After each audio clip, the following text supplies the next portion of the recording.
Solo Traveler, Anda kembali bersama saya Brigita Zening dalam Hot Topic. Kali ini Hot Topic akan membahas potensi bencana gempa megatrust di selatan Pulau Jawa. Untuk itu kita sudah terhubung dengan Kepala Bidang Mitigasi Gempa Bumi dan Tsunami Badan Meteorologi, Klimatologi, dan Geofisika, Bapak Daryono. Selamat pagi Pak Daryono. Selamat pagi Mbak. Ya, apa kabar Pak? Salam sehat. Alhamdulillah sehat selalu Mbak. Bapak, sebenarnya apa sih Pak megatrust itu Pak di selatan Pulau Jawa ini? Ini kan banyak masyarakat yang mungkin awam Pak untuk mengetahui apa sih sebenarnya megatrust itu? Iya, jadi megatrust itu sebenarnya sumber gempa Mbak. Jadi sumber gempa itu ada dua yang utama. Sumber gempa akibat tumbukan lempeng, jadi ada lempeng yang bertemu, kemudian ada yang menunjam, kemudian bergesekan. Nah itu di bidang kontaknya itu bisa memicu terjadinya gempa besar. Ya. Nah satu lagi sumber gempa patahan atau sesar aktif. Ya. Nah kalau yang sesar atau patahan aktif ini itu blok batuan pada lempeng itu mengalami rekahan atau retakan kemudian bergeser. Nah itu juga bisa menimbulkan gempa. Jadi beda utamanya itu kalau megatrust itu dua lempeng bertumbukan. Nah, kalau patahan atau sesar itu bagian dari salah satu lempeng itu patah kemudian bergeser gitu, Mbak. Nah, orang bisa menyebutnya sebagai megatrust ya. Itu karena mega itu besar, trust itu ada dorongan naik ya. Karena sebagai contoh ya, Australia itu lempengannya kan disebut Indo-Australia ya, karena dari India sampai Australia itu satu lempeng. Kemudian kita Indonesia ini ada di lempeng Asia atau Eurasia. Sehingga karena kedua lempeng ini bertemu dan bertumbukan, maka di bidang kontak antar lempeng itu yang wilayah itu ada di barat Aceh, barat Sumatera, selatan Jawa, sampai selatan Bali, selatan Sumbawa itu adalah kawasan-kawasan yang merupakan tumbukan lempeng raksasa dan itu bisa memicu gempa. Dan sejarahnya sudah cukup banyak gempa-gempa besar di jalur megatrust itu dan sebagian besar juga memicu terjadi tsunami. Potensi di Indonesia sendiri Pak untuk terjadinya gempa megatrust ini seberapa besar sih Pak sebenarnya? Ya kalau kita melihat jalur megatrust Indonesia itu kan yang pertama itu megatrust Sunda itu dari barat Aceh kemudian ke selatan Jawa, selatan Bali, Sumba. Ini disebut sebagai megatrust Sunda ya. Itu yang pertama. Kemudian di lengan utara Sulawesi juga ada megatrust North Sulawesi. Nah kemudian di Laut Maluku juga ada. Di situ ada double subduksi, penunjaman double ganda. Itu juga ada sudah megatrustnya. Kemudian di utara Papua itu juga ada, yaitu tunjaman New Guinea. Kemudian di Laut Banda itu ada megatrust. Jadi kalau kita melihat data zona megatrust kita itu ada 13 segmen megatrust ya. Nah, sesar aktif itu ada 295 yang baru dikenali. Jadi wilayah kita itu sangat rawan gempa karena ada 13 segmen megatrust dan ada 295 sesar atau patahan aktif. Jadi memang titiknya ini banyak sekali ya Pak ternyata. Iya, banyak sekali. Ya. Kondisi geografis Indonesia seperti itu Pak? Ya, jadi kalau kita melihat sebaran aktivitas gempa itu ya hanya di daerah-daerah ini saja, Mbak. Jadi di jalur megatrust barat Sumatera, selatan Selat Sunda, selatan Jawa, selatan Bali, Lombok, kemudian selatan NTB, kemudian utara Papua, utara Sulawesi, di Laut Maluku, Banda, itulah sebaran-sebaran gempa megatrust ya. Kalau yang sesar aktif lebih banyak lagi karena di daratan juga ada sumber gempa akibat sesar aktif ini, Mbak. Ini Pak, jika nantinya memang terjadi gempa megatrust, dampaknya tuh sebesar apa sih Pak ke dalam wilayah Indonesia ini? Iya, jadi kalau kita melihat skenario model guncangan, itu menunjukkan bahwa daerah yang berdekatan dengan sumber gempa itu tentu akan mengalami kerusakan ya. Contohnya kalau kita menganggap kita sebagai contoh, kalau di selatan Jawa Tengah itu ada aktivitas gempa ini berkekuatan 8,7, karena magnitudo tertarget gempa megatrust di selatan Jawa Timur, selatan Jawa Tengah, selatan Jawa Barat, selatan Selat Sunda, selatan Banten itu 8,7, Mbak. Nah itu hampir seluruh wilayah Pulau Jawa dan Yogyakarta itu bisa terjadi kerusakan, Mbak. Dan ini sudah terbukti dengan catatan sejarah, Mbak. Jadi di selatan Jawa itu kalau kita melihat data gempa kita sejak tahun 1840 ya, itu sudah sekitar 15 kali terjadi gempa megatrust ya. Kalau kita lihat data terbaru ya, itu pada tahun 1994 itu kan terjadi gempa di selatan Jawa Timur yang memicu tsunami ya. Waktu itu lebih dari 250 orang meninggal ya. Itu karena tsunami-nya. Itu juga gempa megatrust. Kemudian tahun 2006 itu di Pangandaran itu juga terjadi gempa di zona megatrust berkekuatan 7,8 ya.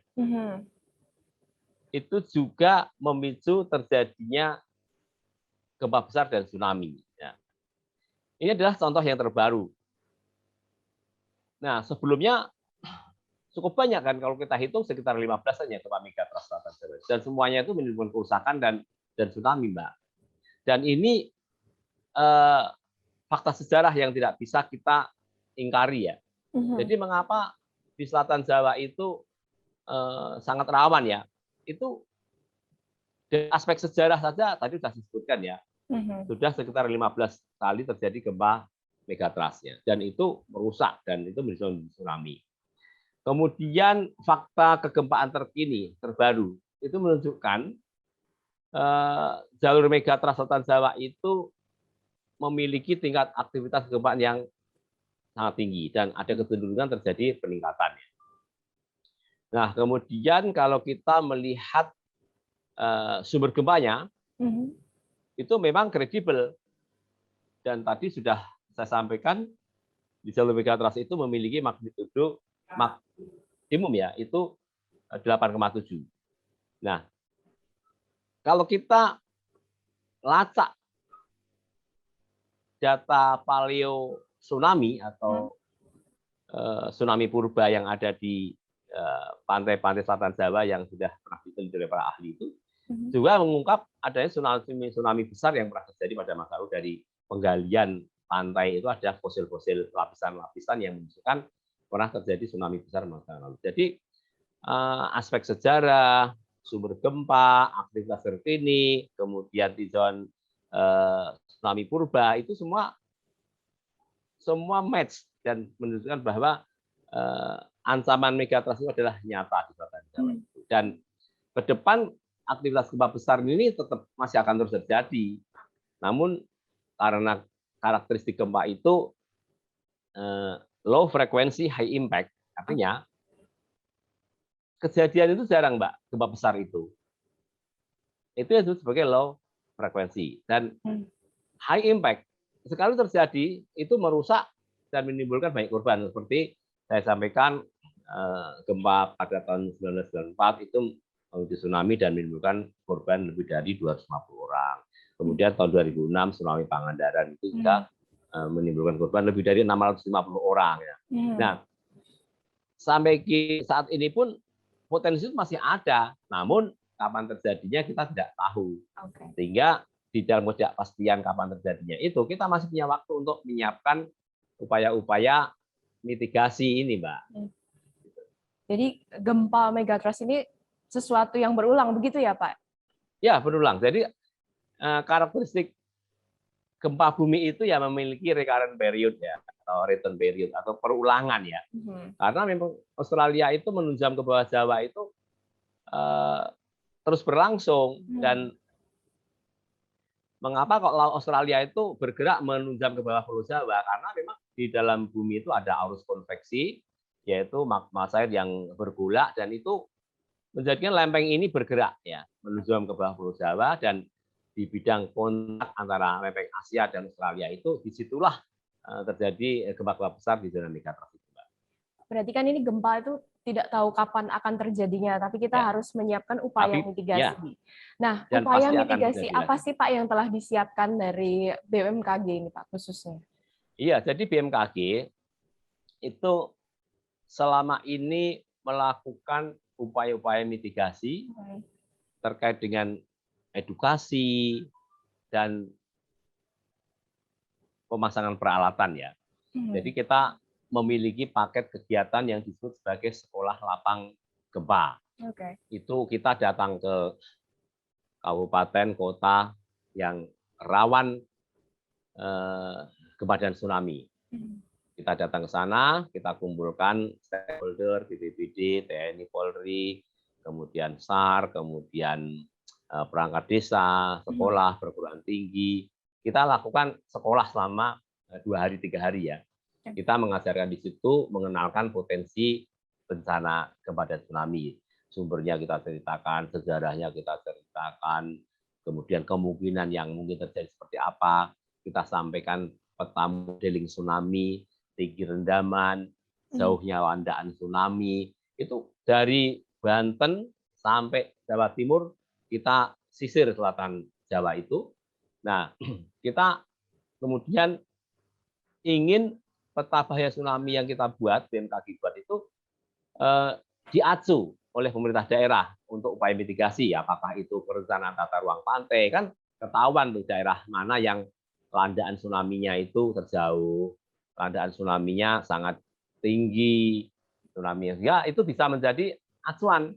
Nah, kalau memang ingin membangun infrastruktur yang vital atau di situ tempat banyak orang berkumpul seperti rumah sakit atau kantor-kantor yang berhubungan dengan aktivitas publik, itu jangan di tempat yang landaan tsunami-nya tinggi gitu. Tapi di daerah yang aman ya, jauh dari landaan tsunami. Itu peta yang dibuat BMKG itu untuk itu.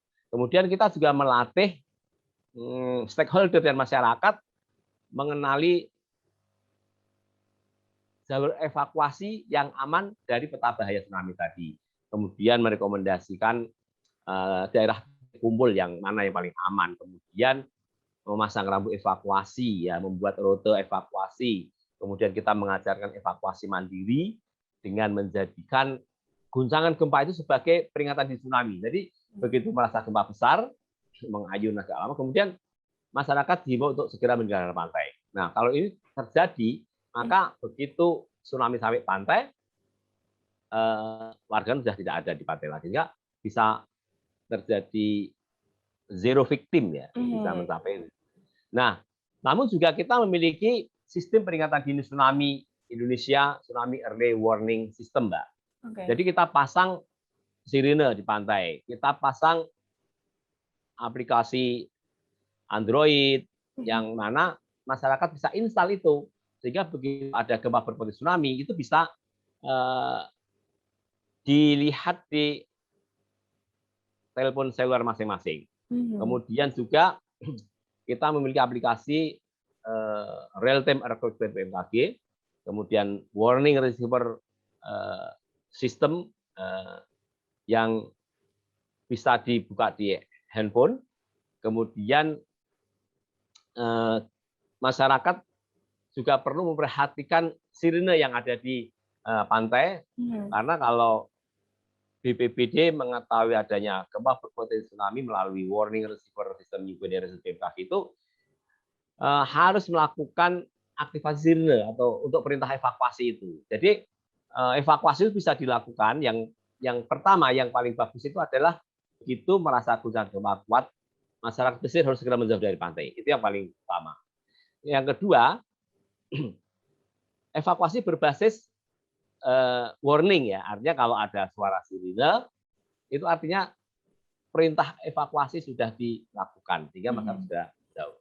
Nah, itu kita ajarkan, Mbak, bagaimana merespon warning, merespon info, itu kita adakan pelatihan di kabupaten kota di pesisir selatan Jawa itu.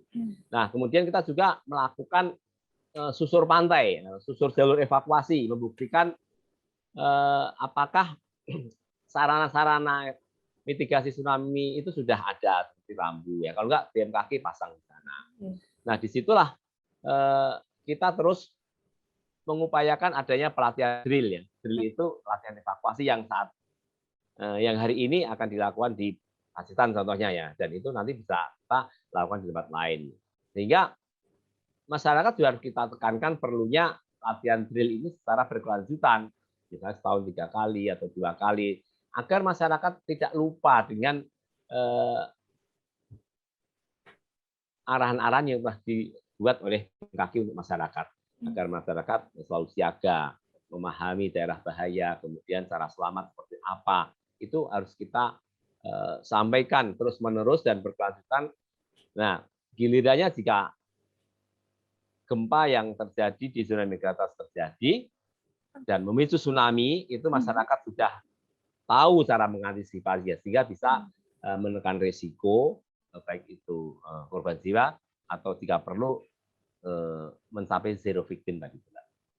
Jadi ini kan masyarakat perlu mengetahui bagaimana ciri gempa yang besar seperti megatrust dan menimbulkan tsunami seperti itu ya Pak ya? Benar sekali Mbak.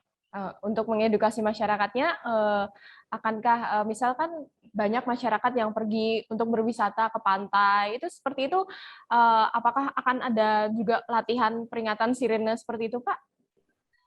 Ya, makanya kalau di daerah wisata pantai itu perlu dipasang papan-papan edukasi semacam itu, sehingga kalau masyarakat tidak berkesempatan untuk mendapatkan sosialisasi edukasi secara langsung, maka mereka bisa membaca di papan-papan di tempat wisata itu, apakah terkait dengan potensi ancaman, respon warning, evakuasi, melihat jalurnya di mana, sehingga orang yang tidak paham secara detail di pantai-pantai wisata di selatan Jawa itu, dia bisa mengerti jalur evakuasi karena ada rambu-rambunya. Sehingga untuk mencapai tempat aman itu, maka masyarakat bisa mengikuti jalur evakuasi yang sudah dipasang, baik yang disediakan BMKG maupun pemerintah daerah. Oke, baik. Pak, ini berita yang beredar dari masyarakat, saya dengar beberapa bahwa, oh, megatrust ini besar sekali, bahkan bisa membelah Pulau Jawa. Sebenarnya benar nggak sih Pak itu, Pak? Sepertinya kalau harus sampai membelah Pulau Jawa itu sepertinya tidak ya Mbak ya, karena memang kekuatannya itu kalau membuat terjadi guncangan besar itu bisa Mbak, kemudian memicu tsunami ya, tapi kalau sampai membelah Jawa tidak perlu berhati-hati seperti itu Mbak. Karena kan dari masyarakat awam sendiri, mereka mungkin belum mengetahui apa itu gempa megatrust sebenarnya, Betul, apa yang Mbak. Makanya, nah itu bagaimana mengedukasi masyarakat. Ya, makanya saya itu apresiasi sekali ya dengan kreatif ini, karena media itu sebenarnya menjadi sarana edukasi yang sangat potensial dan efektif, karena bisa menjangkau pemirsa yang jumlahnya banyak ya. Nah, terus saya apresiasi dengan kreatif ini yang memiliki memiliki slot waktu untuk menyampaikan materi ini ya. Nah, terkait dengan upaya mitigasi ya tadi itu kita akan terus lakukan kegiatan sekolah lapang gempa BMKG. Nah, kita juga ada paket kegiatan namanya BMKG Goes to School ya. Nah, di situ kita datangi door to door sekolah-sekolah yang berada di daerah rawan gempa dan tsunami untuk kita buat janji dengan sekolah kapan kita bisa melakukan edukasi kepada anak-anak siswa sekolah, sehingga dari situ kita akan mengenalkan potensi ancaman, kemudian cara selamat menghadapi gempa, cara menghadapi bencana tsunami, sehingga masyarakat yang terbentuk dari generasi muda siswa yang sudah teredukasi itu tentu saja berbeda dengan masyarakat yang belum pernah teredukasi, sehingga sasaran kami dalam khusus school itu adik-adik siswa sekolah ya, karena itu pengganti generasi berikutnya yang mana tidak boleh awam terhadap potensi ancaman gempa dan tsunami, termasuk juga cara mitigasinya. Sehingga dalam hal ini adik-adik siswa sekolah itu sangat potensial untuk menjadi generasi yang sangat memahami potensi bahaya dan cara mitigasinya, Mbak. Jadi walaupun berpotensi mengancam gempa di Pulau Jawa, namun masyarakat tidak perlu khawatir dengan hal-hal karena sudah dilakukan mitigasi seperti itu ya Pak ya? Ya. Paling tidak masyarakat mengenal dulu potensi ancaman itu dan bagaimana cara selamatnya. Dan itu harus kita lakukan edukasi yang berkelanjutan. Sehingga di sini peran BMKG di daerah itu perlu menjalin hubungan yang kuat dengan BPBD, pemerintah daerah, sehingga kolaborasi ini menciptakan keberhasilan edukasi ini, Mbak. Dan hari ini kita uji dalam sebuah latihan drill evakuasi tsunami yang dilaksanakan di Pacitan pukul 11 nanti. Mencakup apa saja itu, Pak? Gimana, Pak? Mencakup apa saja pelatihannya itu? Ya, di sana nanti kita akan lakukan skenario dulu, seperti gempa berkekuatan 8,7, Samudra Hindia di zona megatrust, kemudian terjadi guncangan. Nah, di situ masyarakat harus sudah mulai merespon dengan evakuasi mandiri. Nah, saat evakuasi mandiri itu kan belum semua masyarakat mengenal teknik evakuasi mandiri, sehingga ada yang perlu diinformasikan melalui sarana-sarana lain seperti sirine misalnya, sehingga sirine juga dibunyikan, sehingga dengan sirine berbunyi ini artinya perintah evakuasi sudah diperintahkan. Kemudian masyarakat juga harus menjauh dari pantai ke tempat-tempat yang sudah disiapkan, ya tentu saja daerah yang aman. Nah, waktu tiba tsunami di pantai itu sekitar 25 sampai 30 menit setelah gempa terjadi. Sehingga sebenarnya masih ada waktu untuk melakukan evakuasi. Karena sirine itu kan berbunyi setelah ada informasi potensi tsunami. Nah, BMKG mengeluarkan informasi adanya potensi tsunami itu kan 5 menit setelah gempa ya. Sehingga waktu itu sudah hilang 5 menit. Nah, ini tsunami sudah mengarah ke daratan, sudah mengarah ke pantai. Nah, kemudian dari informasi gempa berpotensi tsunami itu, maka petugas BPBD mengaktifasi sirine. Nah, sirine berbunyi, masyarakat segera menjauh dari pantai.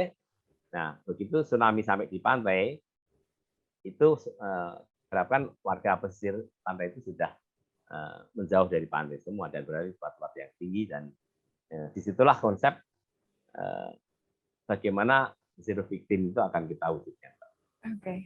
Oke, terima kasih Bapak Daryono atas waktunya memberikan edukasi kepada masyarakat tentang mitigasi bencana gempa dan tsunami.